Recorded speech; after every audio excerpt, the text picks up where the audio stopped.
puutarhoiden pikkusamurait, eli rotat. Nehän on riesana tässä syksyllä aika monessakin puutarhassa. Ja vaikka toi naapurin kissa tuolla just ansiokkaasti koittaa paikallista rottakantaa verottaa, niitä kumminkin nyt vaan on, vaikka tehtäis mitä. Nyt ajattelin koittaa tämmöstä Good Nature-nimisen loukkua.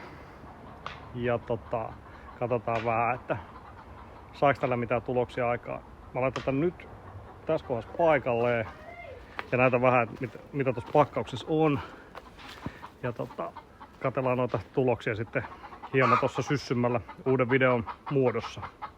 Vähän tälle takakätisesti tuli mieleen sellainenkin homma, että siis meillä on ollut tässä pihalla kaiken näköisiä loukkuja, ihan perinteisiä siis mekaanisia loukkuja. Sitten on ratakkia ja on superkättiä kokeiltu ja kaiken näköistä vaihtelevalla menestyksellä. Välillä niihin menee eläimet, välillä ei. Eli nyt kokeillaan jotain muuta. Tää saapuu ihan asiallisessa lootassa. Käyttöohjeet täällä takana ja myös muutama havainnekuva, miten järjestelmä toimii. Nuh, kapom, ja sitten se eläin kuolee siihen ansan juurelle. Otetaan auki.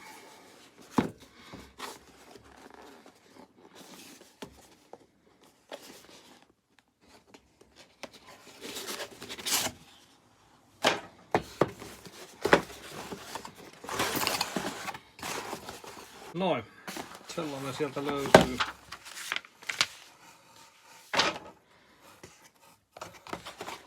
Hiilihappopatruuna.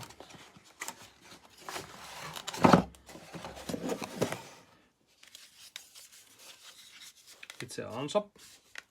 Siis tästä tulee 2 hiilihappopatruunaa mukana. Yksi tuo mukana, joka tulee tonne kiinni ilmeisimminkin. Katsotaan, mä tässä opettelen samalla.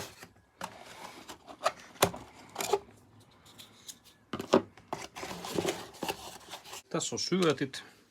Ne on tällaisessa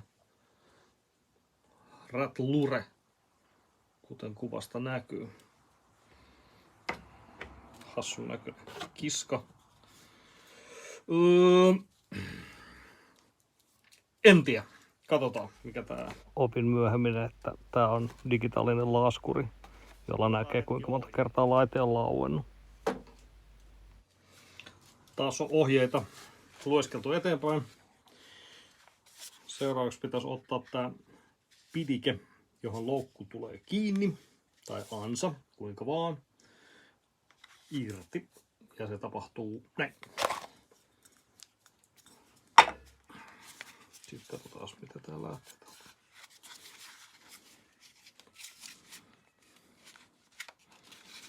No right. Pikkasen ujuttamalla saa sen veke. Asennusruuvit mukana, tosi siististi. Ja tää siis kiinni seinään. Ansa laitetaan siihen sitten kiinni. Kuulostaa simppeliltä. Katsotaan, miten äijään käy. Nyt ennen laitteen asentamista pitää vaan laittaa muutama ilmaisin kortti ensin pariksi päiväksi pihalle, jotta nähdään missä haittaeläimet liikkuvat.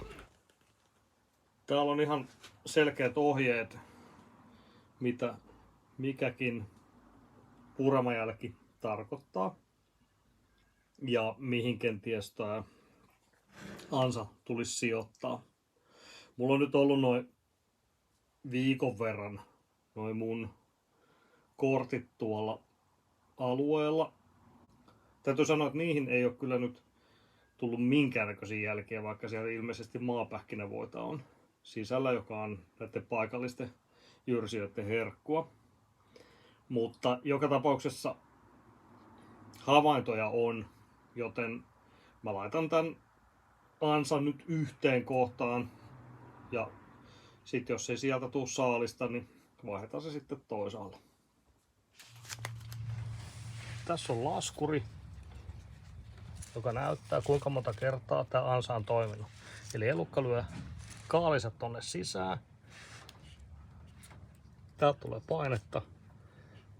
Tää ansa laukee, tjöng, ja eläin putoaa tohon. Josta sitten se joko siivotaan veke tai sitten paikallinen kissa ehkä hakee sen siitä. Syötti aina menee tänne korkkiin. En viitti avata nyt enää, kun se on jo auki. Joka tapauksessa se on semmonen pussukka. Siitä otetaan korkkiveke. Ja sen jälkeen tää ruuvataan simppelisti tohon kiinni. Hyvät ohjeet. Seuratkaa niitä. Paikalleen meni.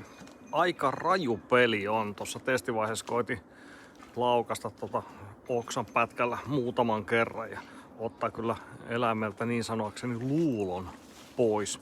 Eli henki lähtee kyllä aivan tasan varmaan, jos kaalisat tonne laittaa. Asennus oli aika helppo ja ohjeet oli hyvät, joskin englannin pitää nyt tässä tapauksessa taittua. Ihan hyvät kuvat siellä on kyllä kanssa, että eiköhän sitä saa itse kukin tolkkua. Nyt vaan saalista odottelemaan. Seuraavaa kertaa. Hojo hojo.